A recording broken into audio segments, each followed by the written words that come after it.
alasan menikah. Aku yang mendengar ancaman Mbak Susi langsung terdiam. Lulus sekolah adalah impianku. Bahkan cita-citaku ingin menjadi arsitek. Kalau aku dikeluarkan dari sekolah pupus sudah harapanku. Dinda, tolong ambilkan ponsel di kamar. Perintah suamiku. Dengan gontai aku melangkah ke kamar melaksanakan perintahnya. Tak butuh lama, aku sudah meletakkan ponselku dan juga ponsel Seno di atas meja. Ponselku, Dinda. Aku kira Riko meminta ponselku dan Seno. Apa mungkin saat aku tadi ke kamar mereka juga meminta ponsel suamiku? Betapa rakusnya mereka. Segera aku ambil ponsel di atas nakas yang sedang diisi Da dan menyerahkannya pada suamiku. Langsung saja suamiku mengutak-atik benda pipi di tangannya. Mungkin sedang meriset ponsel sebelum diserahkan pada Bude Ratmi. Ya, selamat siang ucap suamiku yang terlihat sedang menghubungi seseorang entah siapa. Langsung saja, aku ingin karyawan yang bernama Suparmin bagian administrasi untuk dipecat hari ini juga. Tanpa pesangon atau apapun itu. Tidak usah bertanya alasannya, ini perintah pemilik langsung. Apa kamu mengerti? Ya ampun, apa yang dimaksud adalah Pak De Parmin. Apa kamu sudah mengerti tugasmu? Saya tegaskan sekali lagi, jika orang yang bernama Suparmin besok masih bekerja, maka kamu juga akan saya pecat. Paham kamu? Suamiku akhirnya memutuskan sambungan teleponnya. Apa yang dimaksud suamimu tadi adalah Suparmin? Pak Demu? Fah? Bude meminta aku memperjelasnya, sementara aku sendiri juga tidak tahu. Benar, dia adalah suamimu Suparmin. Mulai besok dia akan jadi pengangguran. Suamiku membenarkan orang yang dipecatnya tadi adalah suami Bude Ratmi. Bagaimana mungkin Bapak bisa melakukannya? Tanya Bude Ratmi seakan tak percaya. Hal yang sangat mudah bagiku. Bahkan melakukan lebih dari ini juga aku bisa. Suamimu sudah kuberikan kompensasi 20 juta agar kalian tutup mulut tentang pernikahan aku dan Seva. Tapi kenyataannya kalian bahkan berani mengancam istriku. 20 juta, tapi suamiku tidak memberikan sepeser pun padaku, bahkan dia tidak bilang untuk merahasiakan pernikahan kalian, sanggah Bude Ratmi. Itu urusan kalian bukan urusanku. Sekarang, cepat pergi dari sini. Jika kalian berani mengganggu istri dan keluargaku lagi, akan kupastikan akan kubuat lebih dari ini. Paham kalian? Seva, Bude minta maaf. Tolong bilang sama suamimu untuk membatalkan keputusannya. Kalau Pak De dipecat, kita makan apa? Bude meminta maaf padaku. Benar juga yang dikatakan Bude. Selama ini hanya Pak De yang bekerja. Jika Pak De dipecat, bagaimana mereka hidup? Dinda, jangan belah dia. Biarkan mereka merasakan akibat dari perbuatannya. Pergi dari sini sekarang atau aku akan menyuruh orang-orangku untuk mengusir kalian dengan kasar. Hardik suamiku. Ternyata suamiku bersikap sangat tegas. Aku tak berani melawan. Maafkan Seva Bude. Akan kubalas perbuatanmu. Ingat itu. Mbak Susi kini gantian mengancamku. Telunjuknya diarahkan ke mukaku. Ayo pergi, Bu. Marni, aku kakakmu loh. Masa kamu gak bantuin aku? Seakan tak mau menyerah kali ini Bude meminta bantuan sama ibu. Ibu hanya terdiam. Dalam hati pasti ibu juga ingin membantu. Tapi bisa apa ibu? Akhirnya mereka keluar dari rumahku. Riko masih saja menangisi motor dan handphone yang gagal dia bawa. Apa ini tidak terlalu berlebihan? Tanyaku tertunduk. Benar. Apa Mas Mantu gak bisa memaafkan mereka? Bagaimanapun Mas Parmin itu kakaknya Bapak. Mereka hanya dua bersaudara. Jangan sampai hanya karena hal ini hubungan mereka memburuk. Sejujurnya, tanpa masalah ini pun hubungan Bapak dan Pak De tidaklah baik. Keluarga Pak De selalu memandang rendah kami. Flashback off. Sore itu kami dikejutkan dengan kabar Seno yang terkena tabrak lari sampai kakinya patah. Bapak berusaha mencari uang untuk pengobatan Seno.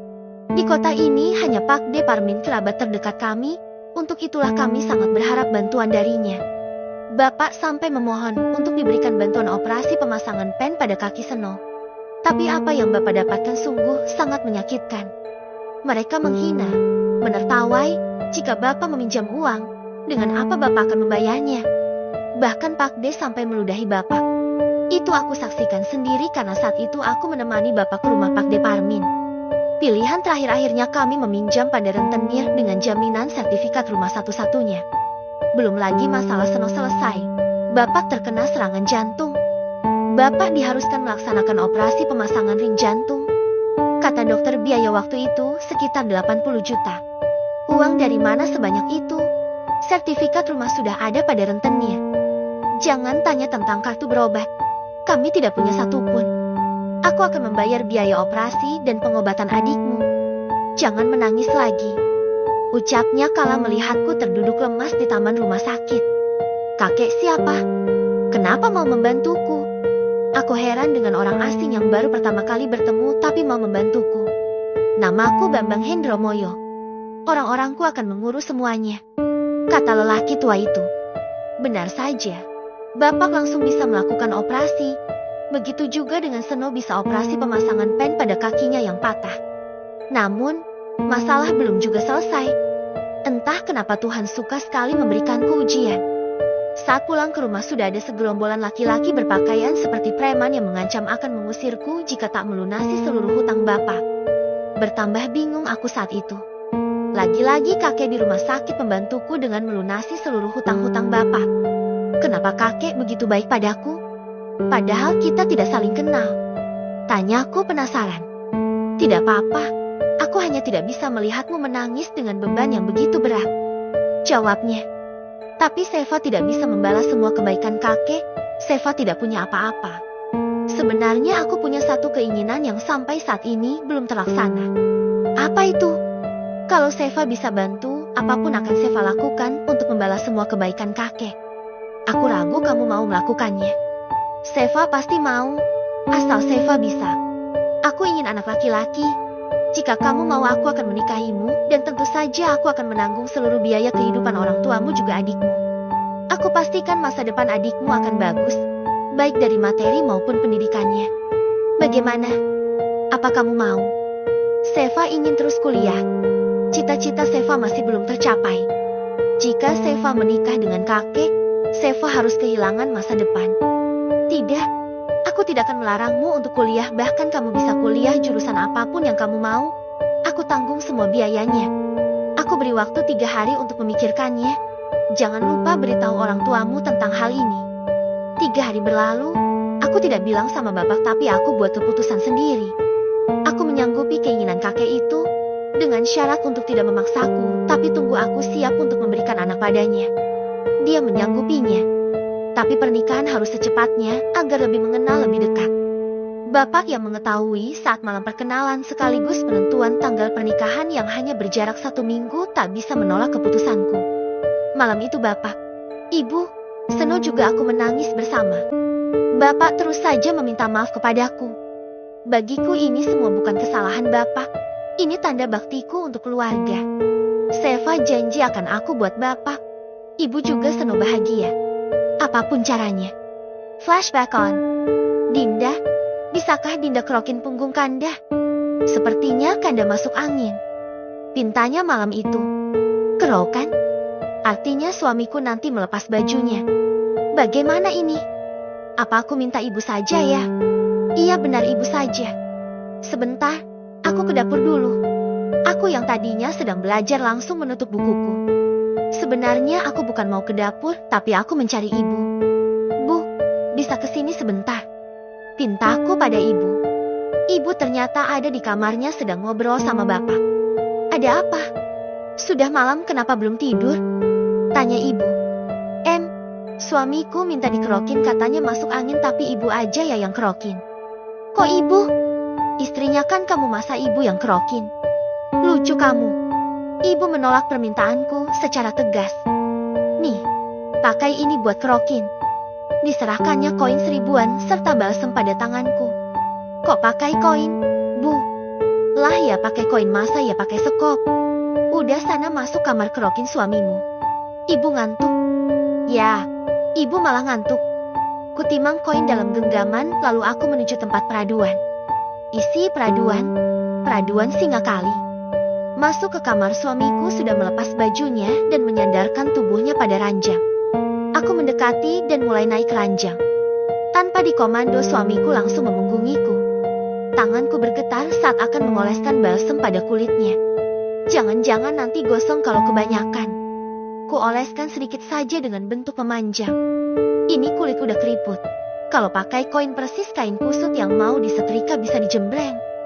Seharusnya tadi aku pakai sendokan pas. Warnanya yang merah akibat dikerok mirip es krim rasa stroberi di atas sendok seperti yang aku makan tadi siang. Sekitar 10 menit aku sudah selesai menggambar desain apartemen di atas punggung. Kalau ada lomba desain aku pasti jadi juaranya. Ternyata kerokan juga bisa menyalurkan bakat. Tahu gitu aku akan memintanya buka lapak punggungnya tiap hari. Tentunya dengan tema yang berbeda. Apa Dinda begitu menikmati kerokan ini? Tanya suamiku memecah lamunanku. Maksudnya? Tanyaku tidak paham. Lihat di kaca dari tadi Dinda senyum-senyum terus. Lanjutnya. Oh, maaf ini sudah selesai. Jeti dari tadi dia memperhatikanku. Sepertinya suhu tubuhmu panas. Apa mau minum obat? Tidak, Kanda mau tidur saja. Besok juga sembuh. Selamat malam, Dinda. Tak lama kemudian terdengar dengkuran halusnya. Sayangnya aku justru tidak mengantuk. Kuputuskan untuk mengambil ponselku dan menghubungi Rizka. Entah sampai jam berapa aku dan Rizka saling berkirim pesan. Pukul 11 malam terdengar rintihan dari suamiku. Matanya terpejam, tapi dia terus saja merintih sepertinya dia sakit. Aku mengecek suhu tubuhnya dengan menempelkan tangan di dahinya. Benar, ternyata tambah panas. Aduh, bagaimana ini? Aku beranjak keluar kamar hendak mengambil handuk kecil dan air hangat. Biasanya aku mengompres Seno jika dia demam. Kali ini aku juga akan melakukan hal yang sama pada suamiku. Semoga saja ini berhasil.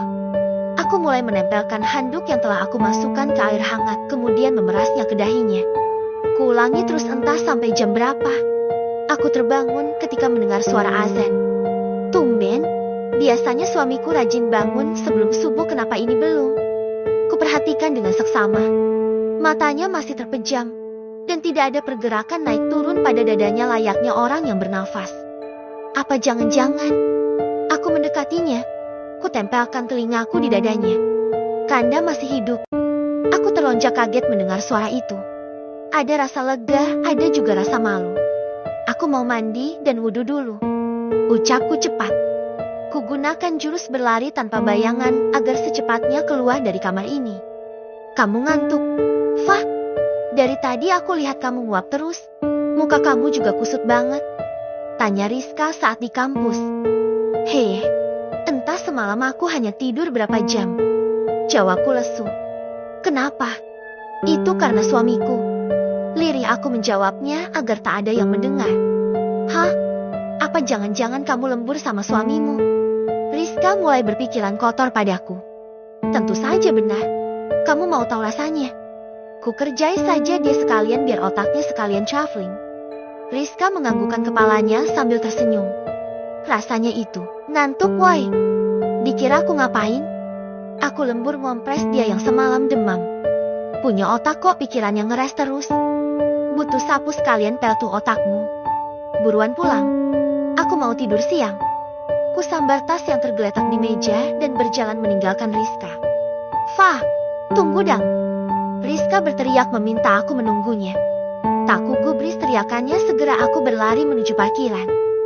Fah, ditunggu seseorang di lapangan basket, kata salah satu mahasiswa saat aku tiba di parkiran. Siapa? Tanyaku balik. Temui aja, dia menunggumu sekarang. Siapa ya yang menungguku? Perasaan aku nggak janjian sama siapapun apalagi di lapangan basket. Daripada penasaran lebih baik aku temui aja. Kuajak Rizka untuk menemaniku. Sepertinya itu Andi. Fah, ucap Rizka. Memang benar Andi terlihat sedang berdiri di bawah tiang ring basket. Kenapa dia mencariku ya? Riz, udah kamu temui aja. Aku tunggu di sini. Rizka menungguku di kursi yang tersedia tak jauh dari lapangan basket. Apa kamu yang mencariku? Tanyaku saat sudah sampai di belakang Andi. Hei, sudah sampai ternyata. Iya, aku yang mencarimu. Maaf kalau mengganggu. Enggak apa-apa. Ngomong-ngomong ada perlu apa? Tumben banget. Andi kemudian membuka tas ranselnya tak lama, kemudian dia mengeluarkan coklat seperti biasa. Hanya saja kali ini ada hiasan pita berwarna merah muda di atasnya. Seva, kamu mau nggak ceti cewekku? Andi mengucapkannya seraya berlutut dan menyerahkan coklat itu padaku. Andi, ucapku tercekat. Terima, kata-kata itu kompak diucapkan oleh mahasiswa lain yang ada di sekitar lapangan basket seraya berjalan mendekat ke arah kami.